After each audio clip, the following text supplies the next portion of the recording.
jornada de esta mañana tendrá como eje central el tema de las edificaciones. Conoceremos nuevas técnicas de construcción, los desafíos de desarrollar un rascacielos y la nueva tendencia en edificios prefabricados.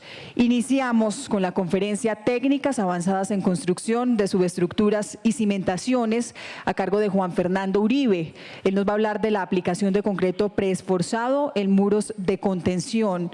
Juan Fernando Uribe es ingeniero civil de la Escuela Colombiana de Ingeniería, Master of Science de Gerencia de Construcción de la Loughborough University de Inglaterra y actualmente es director general de Solatech Bachi en Colombia, una firma especializada en el diseño y construcción de obras de ingeniería geotécnica, fundaciones, túneles, mejoramientos de suelos y obras portuarias.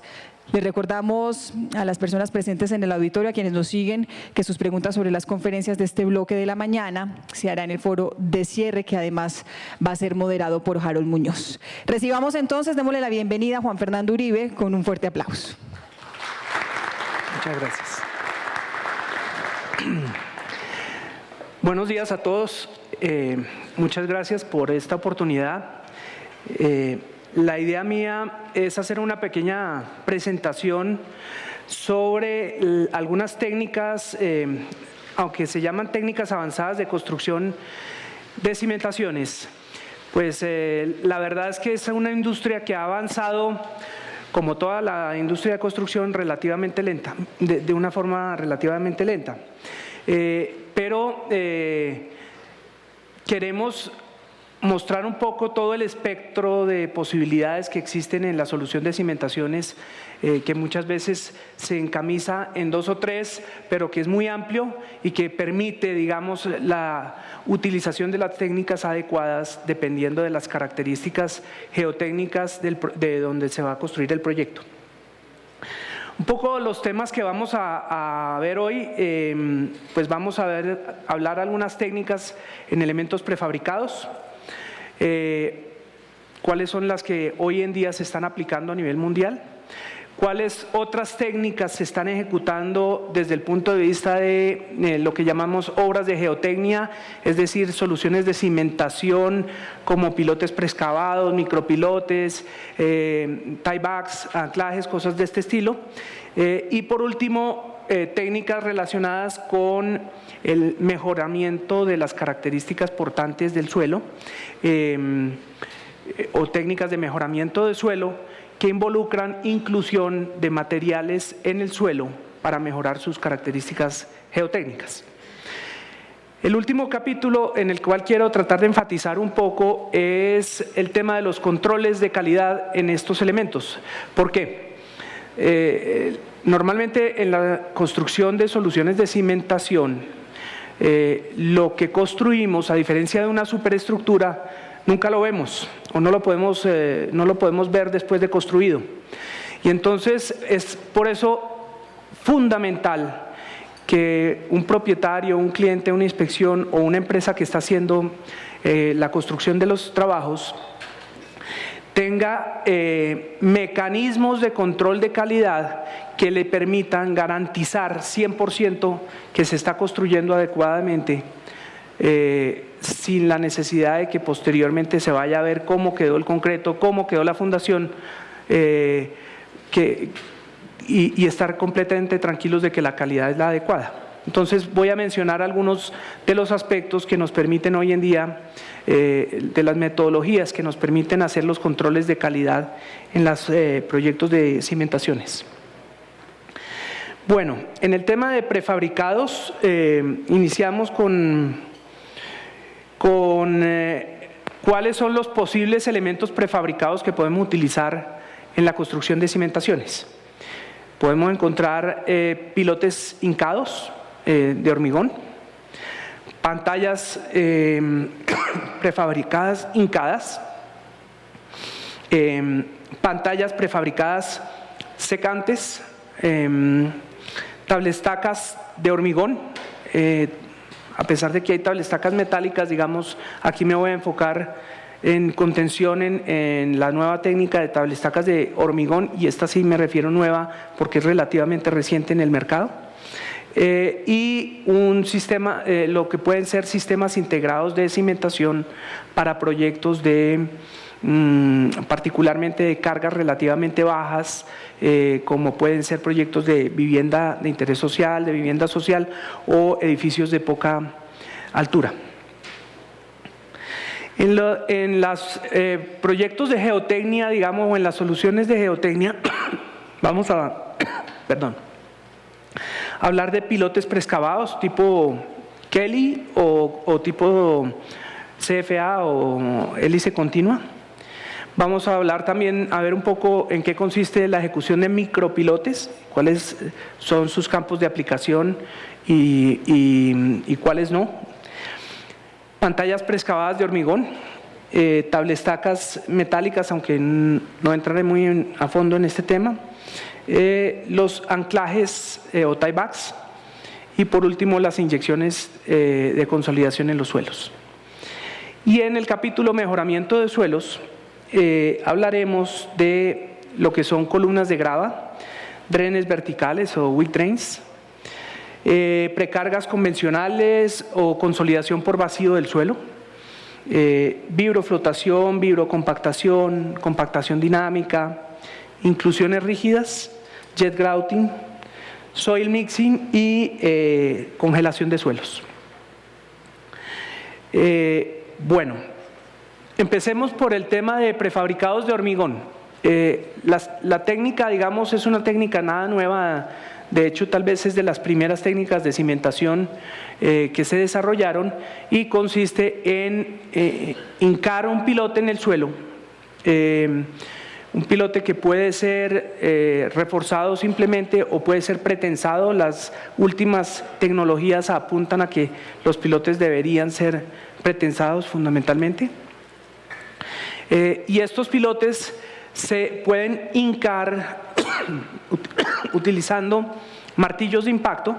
Hace muchos años se utilizaban martillos, digamos, diésel, que lo que hacen es generar la reacción contra el pilote de un pistón que rebota y vuelve a golpear el elemento, y a medida que se van, digamos, golpeando el elemento, se van hincando el pilote en el suelo. Hoy en día las técnicas más modernas utilizan equipos hidráulicos, martillos hidráulicos de hinca, que permiten, digamos, que un pistón hidráulico levante una masa y la deje caer sobre el elemento para realizar la hinca. En suelos blandos, muy blandos, de estratos profundos como los suelos de Bogotá, pues como los elementos se requieren pilotes de 30, 40, 50 metros de longitud, pues es muy difícil manipular un solo elemento por cuestiones de manejabilidad, se requerirían grúas muy grandes de transporte de los elementos. Entonces se han desarrollado sistemas mecánicos de empalmes de secciones, entonces nos permite digamos, tener elementos de secciones de 13, 14, 15 metros manipulables fácilmente y transportables fácilmente, que permitan empalmarse con juntas mecánicas que le garanticen a transmitir todos los esfuerzos de tracción, de flexión, de compresión al elemento y queden como un elemento monolítico. Básicamente es lo que tenemos hoy en día con los sistemas con los pilotes prefabricados hincados. Las secciones obviamente depende un poco de la carga y depende si el pilote trabaja por punta o por fricción y punta o solamente por fricción, y muchas veces se puede utilizar elementos también de prefabricados aligerados para alivianar un poco el peso del elemento. En lo que tiene que ver con pantallas prefabricadas, las pantallas prefabricadas se utilizan para hacer excavaciones profundas en sitios en donde los suelos pues requieren estabilizarse para poder hacer la excavación. Las pantallas se prefabrican en una planta y se hace una excavación en el suelo.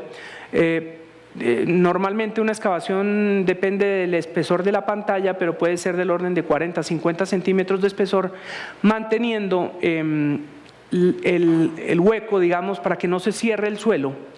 Se puede mantener con una mezcla de bentonita y cemento para garantizar que el suelo no se cierre. Mientras que este líquido, este elemento, esta mezcla está líquida, se introduce el elemento prefabricado que va a ser el elemento definitivo, la cara a vista de la excavación, y posteriormente esta mezcla de lechada de bentonita cemento fragua en relativamente poco tiempo, no adquiere una gran resistencia, pero lo que busca uno es que se logre una resistencia por lo menos superior a la resistencia del suelo que uno excavó para ejecutar la pantalla.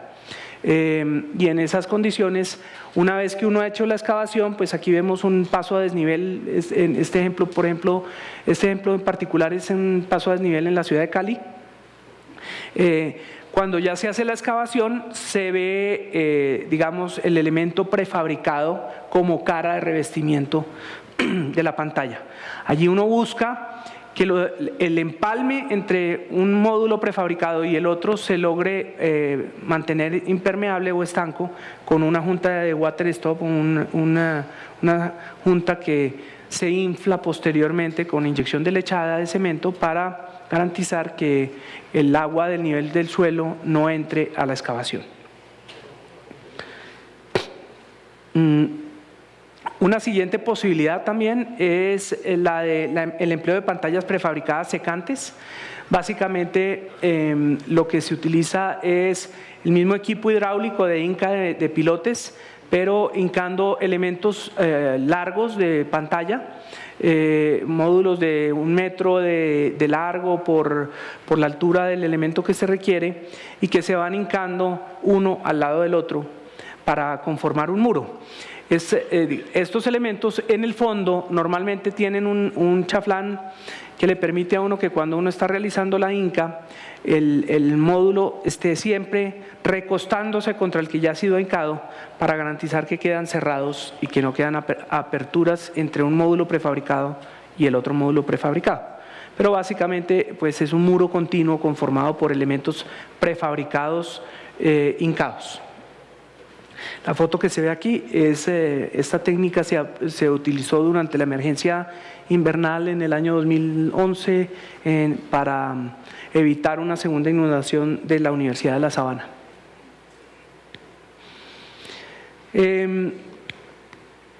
Esta es una solución similar, es una tablestaca de hormigón. Básicamente lo que se busca es tener la misma forma de una tablestaca de metálica, que tiene unas ventajas importantes desde el punto de vista de que incrementa mucho la inercia del muro. Y entonces con elementos relativamente esbeltos, digamos de poco espesor de hormigón, podemos lograr una inercia importante para reemplazar un muro convencional de concreto o un muro preexcavado de concreto o un muro prefabricado de concreto, como lo vimos anteriormente. Esta técnica es relativamente nueva. El empalme entre tablestaca y tablestaca se logra también con sellos water stop inflables y permite, dar un acabado adecuado. Ustedes lo pueden ver aquí, estas pantallas que se ven aquí son en los estacionamientos del Centro Comercial Santa Fe en la ciudad de Bogotá. Dan un acabado bonito, y permite lograr economías porque se utilizan elementos relativamente esbeltos con una inercia importante. Lo que se ve arriba son ensayos de flexión de los elementos a los cuales se someten en el laboratorio para determinar la resistencia a la flexión de estas tablestacas. Normalmente son elementos prefabricados, pretensados también, que permiten minimizar el tema de fisuración en los prefabricados. La instalación de las tablestacas se puede hacer por 2 vías, o por hinca, por vibración, o se puede hacer introduciendo la tablestaca, como lo mencioné anteriormente, en una pantalla preexcavada con lechada de bentonita cemento, como se hace para la pantalla plana prefabricada. Una de las grandes ventajas también es que permite tanto la pantalla prefabricada como la tablestaca permite de una vez dejar las reservaciones o los puntos en donde va a llegarse posteriormente a nivel de las placas de los sótanos con los refuerzos y los anclajes donde se requiere, digamos, empotrar una losa, la losa del segundo o tercer sótano. Ya las reservaciones vienen en el prefabricado y evita, digamos, mucho trabajo en obra. Aquí vemos algunas fotos adicionales de las obras de prefabricados en donde se utilizan las pantallas, las tablestacas prefabricadas, ¿sí? Bueno, por último, en los temas de prefabricados quiero hablar de los sistemas integrados, que es algo que creo que genera unas, digamos, beneficios potenciales muy importantes en el futuro, particularmente, como lo mencioné al inicio, en la construcción de edificaciones de poca altura o de vivienda social, en donde tratamos de desarrollar un sistema que sea integrado, que nos permita la construcción de la cimentación y de la placa del primer piso simultáneamente, todo montado, digamos, en un solo esquema donde uno pone los pilotes, que normalmente son pilotes cortos para pequeñas cargas, digamos, y cabezales que le permiten integrar las vigas y construcción de una losa muy rápida. Es un sistema que se utiliza muchísimo en otras partes. Aquí no se ha iniciado a utilizar, pero es un tema que puede ser bien interesante, y creo que para ilustrarlo mejor de pronto voy a presentar un pequeño video, pero aquí se ve claramente en las fotos antes del video lo que son el pilote que se utiliza para transmitir las cargas y una instalación de unas vigas perimetrales que le permiten a uno posteriormente montar una losa de cualquier tipo de losas de las que se utilizan en la construcción prefabricada, de una forma muy rápida, y por debajo estarán los descolgados todo lo que son los servicios de utilidades, de redes y cosas de este estilo. Vamos a pasarlo rápidamente.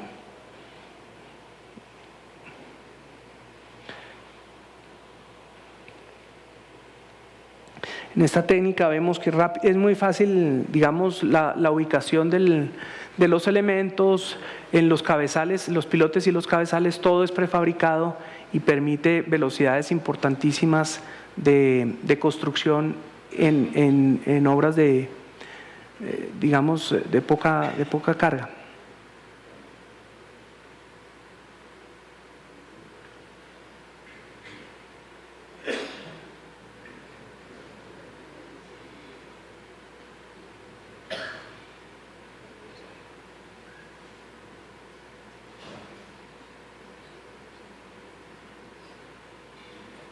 Aquí se hace la conexión entre los diferentes elementos prefabricados.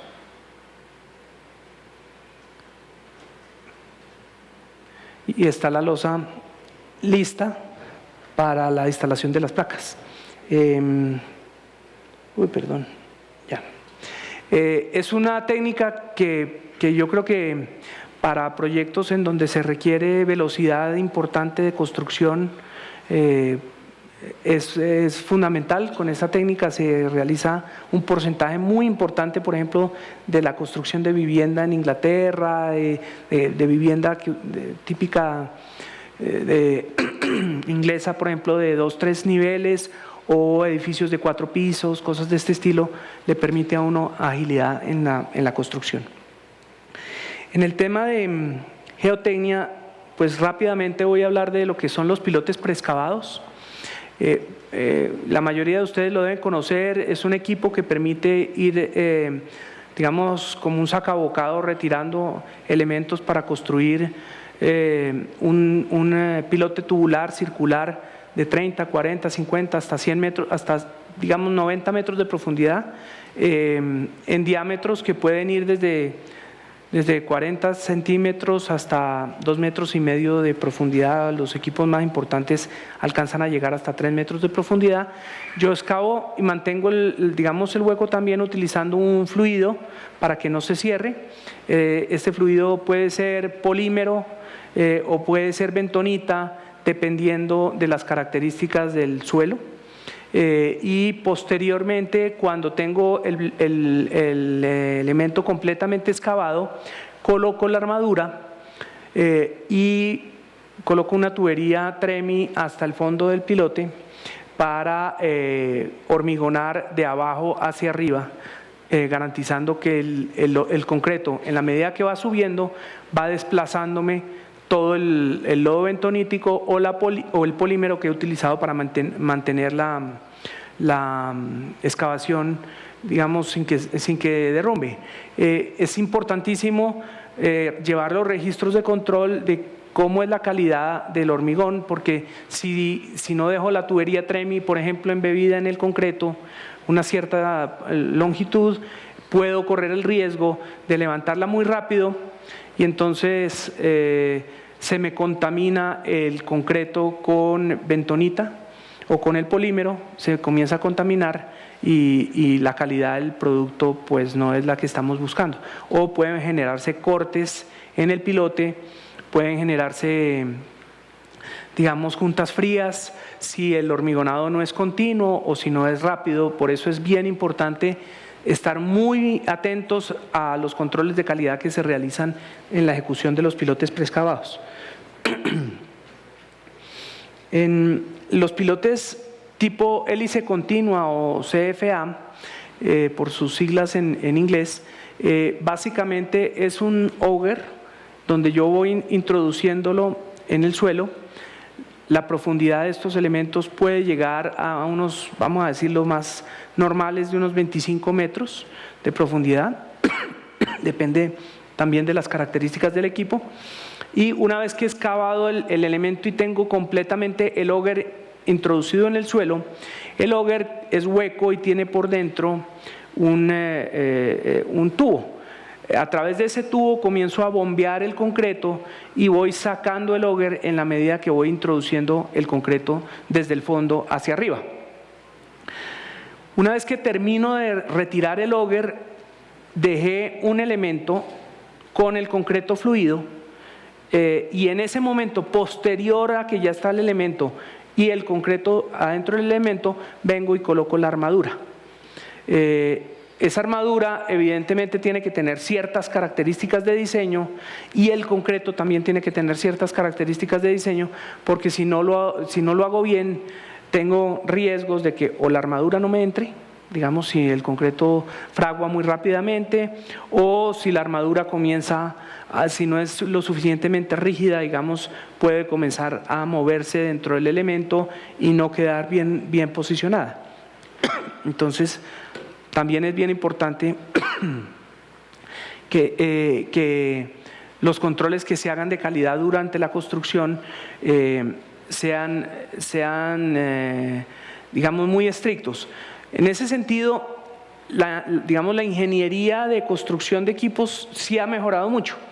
Los equipos normalmente vienen equipados con sensores que le permiten al operador estar viendo a qué rata está entrando el hormigón y a qué rata está subiendo el auger, para evitar que primero él suba muy rápido el auger y el hormigón no esté entrando a la misma rata y entonces puede generarse derrumbes, ¿sí?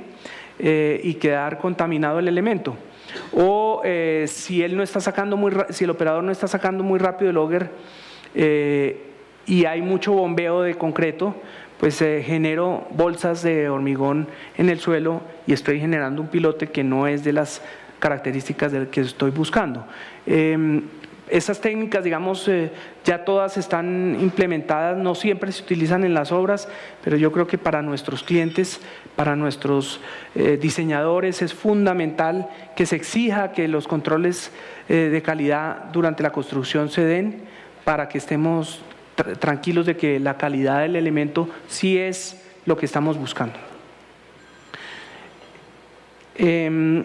La técnica de los micropilotes, pues son pequeños pilotes de diámetros que pueden llegar hasta unos 200 milímetros o 250 milímetros de diámetro, que se utilizan mucho para recalces con máquinas pequeñas, se utilizan mucho para recalces de edificación, perdón, recalces de edificaciones cuando no se puede meter una máquina muy grande, o se utilizan cuando hay sitios donde las máquinas convencionales de pilote que son muy grandes, de 80, de 100 toneladas, no pueden acceder, y entonces normalmente hago una perforación de pequeño diámetro, como digo, de 200 milímetros, algo de ese estilo, y introduzco en la perforación bien sea una armadura. Normalmente lo que se utiliza es un tubo metálico para reforzar el elemento, y allí posteriormente puedo hacer una inyección, bien sea de una lechada de bentonita, una lechada de cemento o un mortero que se puede inyectar. Normalmente concreto no, porque como son pequeños diámetros, pues bueno, con el agregado ya no me queda espacio para que me quede un elemento con una calidad razonable. Digamos, son muy utilizables en esas condiciones, tienen la limitante que en condiciones normales son elementos que no toman mucha carga por su diámetro y por sus características normales. Entonces, pues no es un elemento que yo utilizaría para cimentar un gran edificio, porque si hay cargas elevadas tendría que poner muchos micropilotes para garantizar tomar la carga, entonces ya no es operativo. Pero para un recalce de un edificio, por ejemplo, cuando tengo un edificio en donde tengo problemas en la cimentación y tengo que reforzarla, o por ejemplo si el propietario quiere incrementar 3 o 4 o 5 niveles, incrementar la carga o cambiar el uso de su edificación y necesita reforzar la cimentación, pues es un buen elemento utilizable para este trabajo. En el tema de las pantallas preexcavadas, pues es un poco el mismo concepto que hablamos de pantallas prefabricadas. Básicamente yo hago una excavación con almejas que son de diferentes diámetros y de diferentes espesores. Lo más convencional comienza de 40 centímetros de espesor hacia arriba, 50, 60, hasta 1,20 m, y hago una excavación por módulos que normalmente son de unos 6 metros de ancho, hasta unos 20, 25 metros de profundidad, 30, 40 metros de profundidad, y mantengo la excavación con fluido de bentonita o de polímero, o una mezcla de los dos también se puede, dependiendo de las características del suelo. Posteriormente coloco la armadura y inicio el proceso de hormigonado, también utilizando la tubería Tremi desde abajo hacia arriba. Nuevamente, la calidad del hormigonado es fundamental, o si no, la calidad del producto terminado es desastrosa, ¿sí? Entonces, insisto mucho en el tema de los controles de calidad durante el proceso. Como equipo de excavación hay varios tipos, digamos, hay equipos tipo almeja. Las almejas pueden ser a cable, digamos, simplemente una almeja que por su propio peso, que son equipos de 10, 12, 13 toneladas o 14 toneladas, pueden ir haciendo la excavación. Hay almejas hidráulicas que también tienen fuerza hidráulica del motor de la máquina, que le permite cerrar y morder, digamos, suelos un poco más duros. O hay, como en este caso, un equipo que se llama hidrofresa, que va, digamos, son hélices que van comiendo el suelo, destruyendo el suelo, mezclándolo con el lodo, y a través de unas bombas sumergibles se va sacando a una planta externa que separa nuevamente el lodo bentonítico por un lado y el suelo que venía suspendido en ese lodo por otro lado, para poder reutilizar el lodo bentonítico y para poder hacer la extracción del material. Esto se utiliza en condiciones normales cuando hay suelos mucho más duros o rocas fracturadas en donde necesito hacer un muro pantalla, pero a través de una roca fracturada o de un suelo, digamos, bastante más duro. Aquí vemos ejemplos de pantallas preexcavadas, en este caso en pozos circulares que pueden ser que tienen la ventaja de ser autoestables y que le permiten allí hacer, por ejemplo, estacionamientos subterráneos sin columnas en el centro, o tanques de almacenamiento de agua o tanques de almacenamiento de algún tipo de líquidos, digamos. Es, digamos, el ejemplo típico de utilización de un elemento como una pantalla preexcavada. Bueno, las tablestacas metálicas es básicamente lo mismo que hablamos ya anteriormente, pero no voy a entrar muy en detalle aquí. El tema de los anclajes de los tiebacks, pues son refuerzos que se hacen en los muros para garantizar que el muro pueda trabajar en condiciones, digamos, de estabilidad. Yo lo que busco es, digamos, comprimir el suelo contra el muro, el suelo que está detrás del muro, para darle la mayor estabilidad. Yo hago una perforación de unos 15 centímetros de diámetro a la profundidad que requiero, hasta bien sea donde encuentro el suelo firme o la roca, o bien sea hasta donde genero una cuña, digamos que el bulbo o la parte inyectada queda por detrás de la curva de falla del suelo, y una vez que tengo esto, a través de la perforación introduzco cables de tensionamiento. Posteriormente hago la inyección del bulbo para garantizar que me fijo los cables a ese bulbo internamente, y que el bulbo queda aportándome la fricción que requiero de la parte posterior. Hago el tensionamiento y coloco una cabeza de cuña con cuñas para garantizar, digamos, que tengo el arriostramiento suficiente que me permite impedir que el muro se deforme. Básicamente es el tema. Aquí obviamente hay que tener mucho cuidado con lo que son las inyecciones, la calidad de las inyecciones, porque si hago una inyección de malas características, pues el bulbo no me trabaja adecuadamente y el anclaje puede empezar a moverse y permitir que el muro se mueva.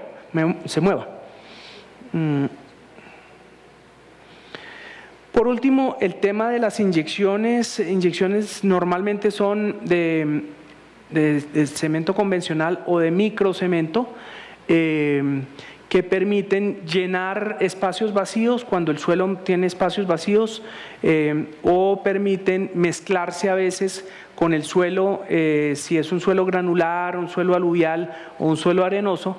Permite que a través de una perforación y utilizando un sistema de inyecciones con manguitos, pueda hacer una inyección de lechada en sitios específicos del terreno. Si yo conozco que hay un estrato del suelo por decir algo, entre 10 y 12 metros de profundidad, que es un suelo permeable, que es un suelo que puede tener, digamos, cavernas o huecos, pues yo puedo, a través de esa perforación, descender un obturador que se abre arriba y abajo, lo inflo, y en la mitad de esos 2 metros, a través de eso hago las inyecciones de una lechada que está diseñada dependiendo de las características del suelo. Hay que diseñar la partícula, el tamaño de partícula, digamos, de la mezcla de lechada, para garantizar que sí puedo penetrar todo el suelo y no que me quedan simplemente, digamos, bloques de lechada metidos en bloques de suelo, que es donde realmente no estoy aportando a que el suelo mejore sus capacidades. Esto se utiliza mucho, por ejemplo, en obras como metros y cosas de este estilo, donde yo voy a pasar por debajo de edificaciones.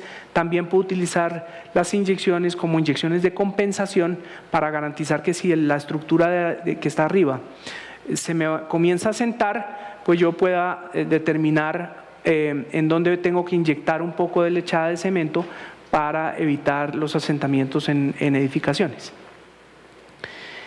Muy bien, eso es básicamente lo que tiene que ver con las inyecciones. Voy a pasar un poco rápido en el tema de los mejoramientos de suelo. Hay muchos mecanismos de mejoramiento de suelo que le permiten a uno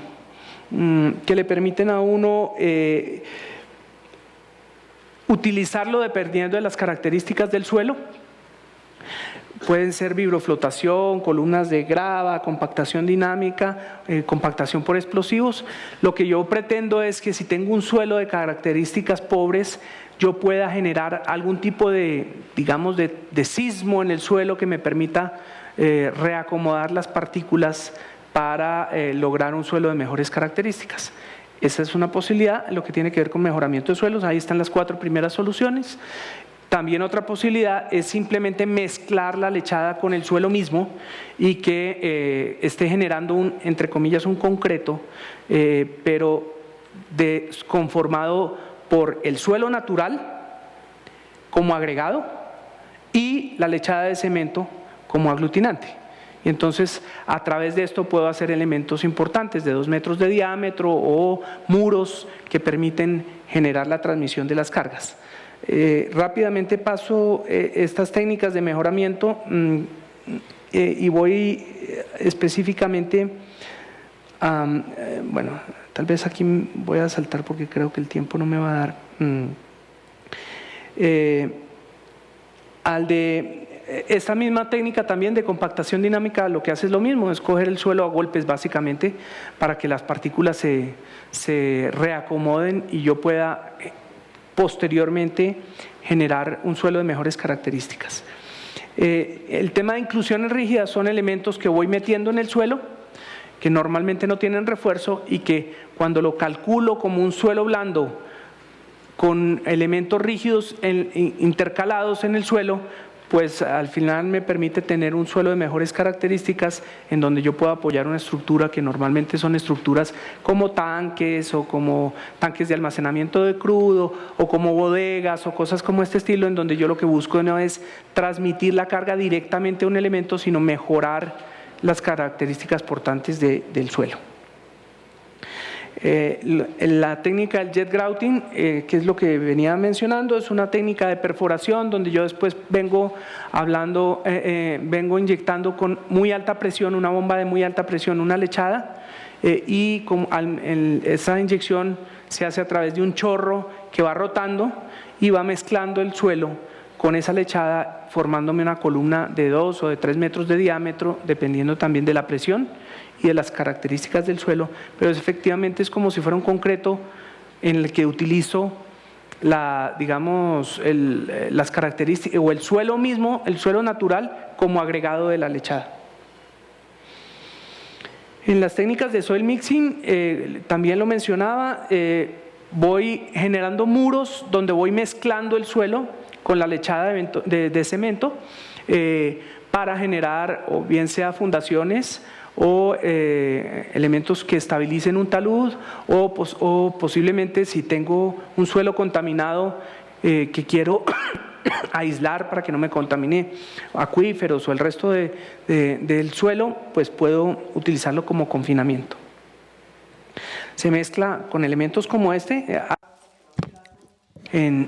una en contra de la otra, y en lugar de sacar el suelo, lo que voy haciendo es rompiéndolo, digamos, rompiendo sus características y al mismo tiempo inyectando lechada de cemento para conformar ese elemento de suelo de soil mixing. Esta otra técnica es el trench mix, es lo mismo que una zanjadora, pero que gira al revés. En lugar de que vaya sacando el suelo, lo voy mezclando con el cemento para conformar muros de suelo cemento. O colmix, si quiero buscar un elemento circular que me permita transmitir alguna carga de cosas como bodegas o cosas como esta. Es una buena técnica. Como queda poco tiempo, voy a hablar rápidamente sobre los controles. Los controles de calidad, pues cuando voy a hacer una pantalla puedo tener, ya todos los equipos pueden venir equipados con monitores que permiten al operador ver la verticalidad con la que está excavando y eventualmente corregir la verticalidad con la que se está excavando para garantizar que no quede un panel hacia allá y otro panel en el otro sentido y aberturas en la pantalla. Todos estos sistemas electrónicos son ya bastante bien confiables, digamos, bastante confiables, le permiten al operador o al cliente también tener un registro de calidad de lo que ha ejecutado. En las perforaciones, como lo mencioné anteriormente, cuando hago pilotes de hélice, pues también puedo monitorear rápidamente y me queda un registro, la presión del hormigón cuando lo estaba inyectando, la velocidad de ascenso y descenso del auger, el torque de la máquina, de forma tal que yo pueda identificar cuando encuentro un estrato duro, por ejemplo, si voy perforando en un suelo blando, el torque que utiliza la máquina es menor, y cuando llego a un terreno más duro, pues el torque que utiliza la máquina es mayor, y le queda un registro permanente de cada elemento que le permite a uno tener un control de calidad sobre lo que está ejecutando. Algo como esto, por ejemplo, es el reporte donde está la velocidad, donde está el torque, donde está la velocidad de izaje del auger, y digamos indirectamente se construye un perfil del elemento, que aquí en el caso como este vemos que el operador de pronto subió muy rápido el auger y el elemento quedó cortado, ¿sí? Entonces sí le permite a uno tomar acciones, porque como son cosas que uno no ve posteriormente, le permite a uno tomar acciones. Por último, pues hay pruebas de integridad, pruebas tipo PIT, donde yo trato de generar una onda que baje y suba y mida la velocidad de la onda en la medida que baja a lo largo del hormigón y vuelve a subir, y eso me permite identificar si el elemento está continuo y inducir un poco la forma como el pilote quedó construido. La auscultación sónica o los cross-hole, puedo dejar en los pilotes unos tubos metálicos embebidos para después meter un sonar por un lado, un emisor y un receptor por el otro lado, y nos permite identificar cuando hay cambios de velocidad en la onda y poder determinar si el pilote quedó contaminado o si quedó bien limpio en el fondo. Es una técnica que debería utilizarse más frecuentemente, no se utiliza muchas veces porque los tubos metálicos cuestan dinero, pero es un contrasentido cuando yo estoy invirtiendo miles de millones en una cimentación y no me gasto unos pocos millones para estar seguro de que sí quedó construido como debe ser. Los ensayos de PDA, que nos permiten también ver un pilote prefabricado, si no se rompió, si quedó continuo, o estimar la capacidad de carga. Pues básicamente esto es un paso muy rápido por las diferentes técnicas de cimentación. Quería simplemente dejarles el mensaje de que es fundamental cuando uno hace una cimentación o un muro preexcavado, tener claridad en los controles de calidad, escoger bien la técnica, la más adecuada a las características del suelo, y tener muchos controles en la calidad digamos, controles como estos, que son controles indirectos, para garantizar que lo que uno está haciendo y que posteriormente no va a poder ver si quedó como estaba diseñado. Muchas gracias.